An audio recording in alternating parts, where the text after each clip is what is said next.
안녕하세요. 오늘 저희가 함께 살펴볼 최신 글로벌 축산, 또 양돈 동향 보고서인데요. 특히 미국 소 사육 두수가 확 줄었다는 소식부터 터키 구제역 문제, 또 캘리포니아 동물복지법 관련 소식까지 흥미로운 내용이 많습니다. 네, 농장 생산성에 영향을 미치는 요인들도 한번 짚어볼 만하고요. 네, 맞아요. 바로 한번 시작해 볼까요? 가장 먼저 눈에 띄는 소식, 역시 미국 소 사육 두수가 1951년 이후 최저치라는 건데요. 이게 단순한 숫자는 아닌 것 같아요. 배경이 뭘까요? 네, 이게 기록적인 가뭄이 계속했잖아요. 네네. 그러다 보니까 목초지가 당연히 부족해졌고요. 거기다가 이제 스크류웜이라는 이거 좀 심각한 건데 파리 유충인데 이게 가축한테 치명적인 상처를 입히거든요. 아, 스크류웜이요? 네, 이 문제 확산 우려까지 겹치면서 뭐랄까 사육 환경 자체가 전반적으로 좀 안 좋아진 거죠. 그렇군요. 그 여파로 가격도 엄청 올랐다고요? 맞습니다. 미국 내 소매 쇠고기 가격이 파운드당 6.67달러, 역대 최고 수준까지 갔어요. 와, 그럼 이게 국내 시장에는 어떤 영향을 줄까요? 수입 쇠고기 가격 오르는 건 당연할 테고 한우 농가에는 혹시 기회가 될 수도 있지 않을까요?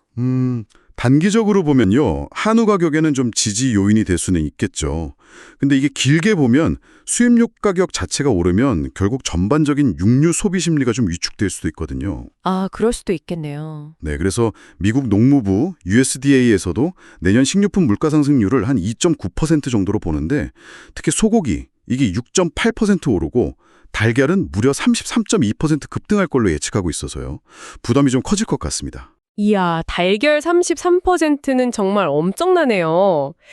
근데 이런 미국 내 요인 말고도 국제적인 질병 문제, 이것도 항상 큰 변수잖아요.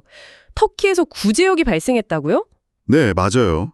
터키에서 구제역이 발생해서 전국 가축 시장이 폐쇄됐다는 소식인데 이게 그냥 구제역이 아니라 신종 혈청형이라는 점이 좀 우려스럽습니다. 신종 혈청형? 그럼 기존 백신이 잘 안 들을 수도 있다는 건가요? 그렇죠. 백신 효과가 떨어질 수 있으니까 방역이 더 어려워질 수 있다는 거죠.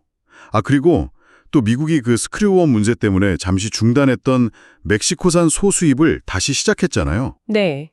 이런 사례들을 보면 국경 간 가축 이동에는 항상 이런 질병 전파 위험이 따른다는 거. 그래서 철저한 검역이 정말 중요하다는 걸 다시 한번 보여주는 거죠. 정말 그러네요.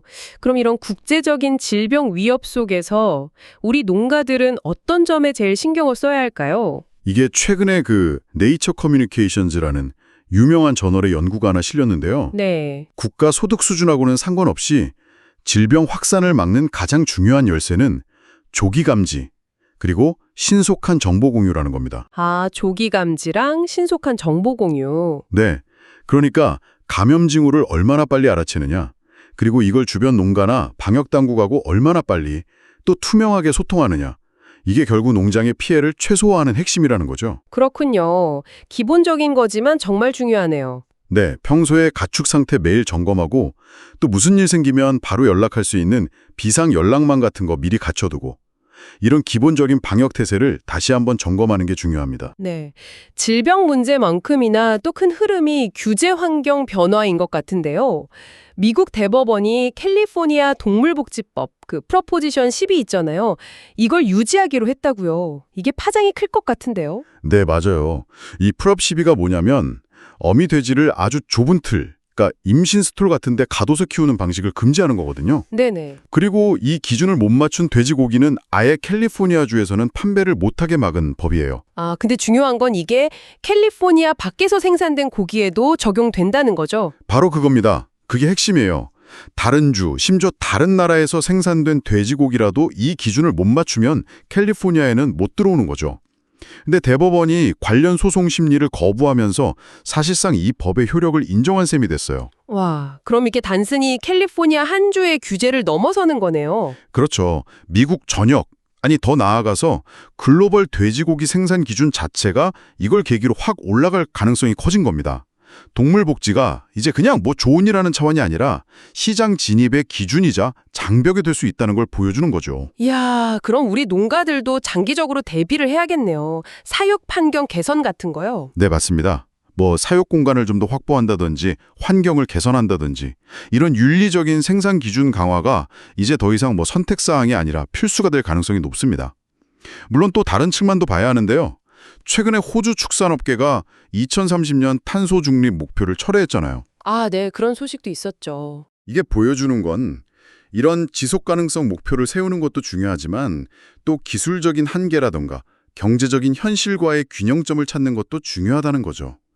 현실적인 속도 조절이 필요하다는 걸 보여주는 사례라고 할 수 있습니다. 네, 그것도 중요한 지점이네요. 이런 거시적인 변화 속에서 또 당장 농가 현장에서는 기후변화 때문에 생산성 유지하는 게 정말 시급한 문제일 텐데요.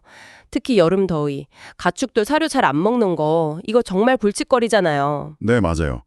날씨가 덥고 습하면 사료가 쉽게 변질되기도 하고 가축들도 스트레스 받아서 식욕이 뚝 떨어지거든요. 그렇죠. 이럴 때 좀 도움이 될 수 있는 게 건조닭밀입니다. 건조 닭밀이요? 액상이 아니라요? 네. 기존 액상닭밀은 좀 보관이나 급여가 번거로울 수 있는데 건조닭밀은 가루 형태니까 훨씬 편리하죠. 이걸 사료 위에 조금씩 뿌려주는 거예요. 탑드레싱이라고 하는데 탑드레싱. 네. 이렇게 하면 적은 양으로도 사료의 맛과 향이 확 좋아져서 기호성이 높아지고 결과적으로 섭취량이 늘어나는 데 도움이 됩니다. 단순히 더 먹게 하는 것뿐만 아니라 다른 효과도 있나요? 네. 이게 또 좋은 게 소화율 개선이나 스트레스 완화에도 좀 도움을 줄 수 있다고 해요. 그러니까 여름철에는 진짜 어떻게든 잘 먹게 만드는 기술, 이게 중요하다고 볼 수 있겠습니다. 그렇군요. 건조 닭밀 기억해 둬야겠네요. 와, 오늘 정말 미국 시장 변화부터 시작해서 질병 문제 규제, 그리고 현장 대응까지 정말 다양한 이야기를 짚어봤는데요. 네, 정신없이 흘러갔네요. 이 정보들이 듣고 계신 여러분들의 어떤 판단이나 의사 결정에 좀 든든한 참고 자료가 되었으면 좋겠습니다. 마지막으로 제가 한번 이런 질문을 던져보고 싶어요. 오늘 이야기 나눈 것처럼 점점 이런 윤리적, 환경적 기준은 목화지고 있잖아요. 네. 그런데 또 축산업의 경제적인 현실이라는 것도 있고요. 이 둘 사이의 긴장관계 속에서 앞으로 한 5년 뒤에 글로벌 축산업의 모습은 어떻게 변해 있을까? 이 질문에 대한 답을 한번 같이 고민해보는 것도 의미가 있지 않을까 싶습니다. 와, 정말 중요한 질문이네요. 앞으로 5년 뒤 글로벌 축산 지형의 변화? 저희도 계속 주목하면서 다음에도 깊이 있는 정보로 찾아뵙겠습니다. 오늘 말씀 감사합니다. 네, 감사합니다.